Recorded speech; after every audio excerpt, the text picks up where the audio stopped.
Stampers, it's Jackie Bolhuis with Clumpin' Stampers coming to you from Zeeland, Michigan.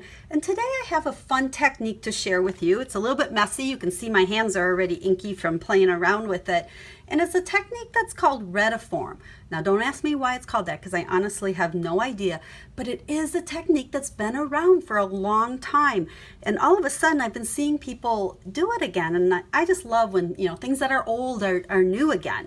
So this is the card I made, and this is the one I'm going to show you how to do this technique. And the Retiform simply means kind of this grid type diagram that's on the card. And we're going to use the Seaside Shore. Gosh, I can't even talk today. Stamp set to make our card. But before we get into it, I want to show you why I can honestly say this is an old technique. I dug into my stash of cards that I've saved, and I don't save many things. I'm a pitcher. However, I have a bag of maybe a dozen cards that when my kids were young, they made. And I found both of these using this technique because we played around with this technique a long time ago.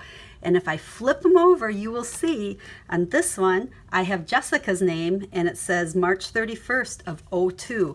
And this one, Jared, my son, made, and same date. So this was back in 2002 that we did this same technique that seems to, be appearing again. So I thought it was kind of fun and I was anxious to do it again. So I'm going to show you how to do it. We are using 2 colored stamp pads today. We are using Dapper Denim and let's see, what do we got here? Soft Sky, okay, along with Seaside Shore. We'll just set that out of the way, and we're going to use Dapper Denim first to get started here. It's kind of a technique that you can play around with, and every time you do it, you get completely different results. So we're going to take our greeting here, and I'm going to start by putting that just down here kind of in the bottom. We want that first because if you notice, it is completely white, completely clean around the greeting. So we're going to just make sure that we get those nice crisp lines around it. And we'll put Dapper Denim out of the way, we'll put that stamp out of the way, and we'll bring in Soft Sky. And then I have a piece of a stamping sponge. I always cut my sponges into quarters or eighths, and then I can just use them for different colors without having to wash them all the time. And then you just need a piece of scrap paper, and I just have a torn piece of grid paper here. And what we're going to do is we're going to start by, we just need to cover up that greeting, because like I said, I want to keep that nice and white. And I'm going to hold this down, and I'm going to take my sponge, and I want to sponge a line right along here. Now notice I'm kind of rubbing in circles, and I want it nice and dark right at that paper, and then we can kind of fill in a little bit around it, but we want a nice crisp line. And when I move this, you'll really see it. See the line there? And we're going to actually do this on all 4 sides. And we're just making, I guess, a grid pattern, so to speak. With the sponging, I found it's easier start on the scrap paper and kind of roll off and circular motions off. So there's that line. We'll turn it, and like I said, everyone turns out completely different. So I'm not even sure what this is going to look like, if it'll look anything like my sample.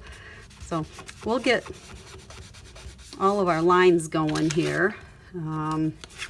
Let's see, why don't we'll do another one like so. Okay, you can do as many lines on here as you want. And then we're going to go back and we're going to have each of these little sections to actually stamp an image on. So let's want a couple kind of big ones for our fish, so we'll do this one as well. So let's keep the sponging going here. Okay, we're just kind of rubbing hard. Some people call this burnishing. Okay, so there's our grid. And before I go and start stamping images, I'm going to come and also kind of sponge along all the edges. Okay, we don't want any of these sections to be real white except for the one with our greeting, because we just want that greeting to pop. So you don't want to sponge too much that you lose, we'll even go along this line a little bit. We don't want to lose our nice crisp lines that section it off. So that's kind of step 1. There's our greeting. Okay, we'll look back at our card. Okay, my grid's a little bit different because like I said, they all come out different. So now our next step is we are going to switch because we're going to stamp everything using Dapper Denim. So we'll put our Dapper Denim pad here and we'll grab our stamps.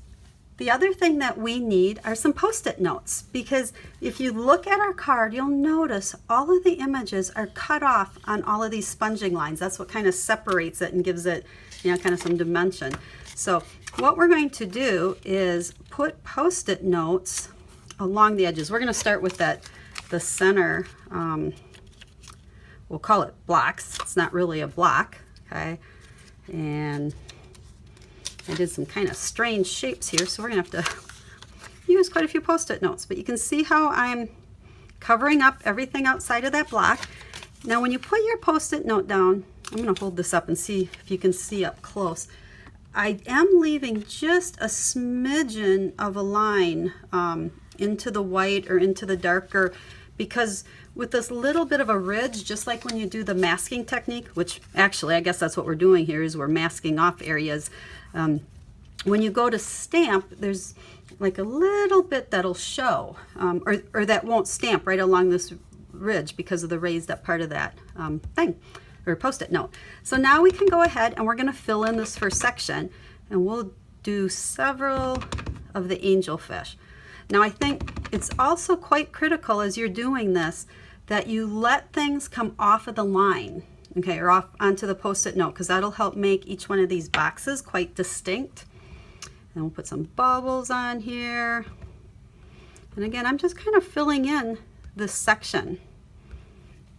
So now when we peel these off, you'll see how our fish have filled up that section. And you're going to do the exact same thing for all the sections. You just block them off and then you fill in with your images. And that's all that there really is to do in what's called the Retiform technique. So again, we'll take a peek at these cards because I am kind of proud of them. They're on glossy cardstock too. But these are 15 years old from when my kids were young and they were home. And they actually made these themselves. So I hope you give this a try. I will have a link in the description of the video to the blog post that gives all of the supplies and dimensions of everything I used. If you have any questions, you can always ask. I love helping you with all your stamping needs.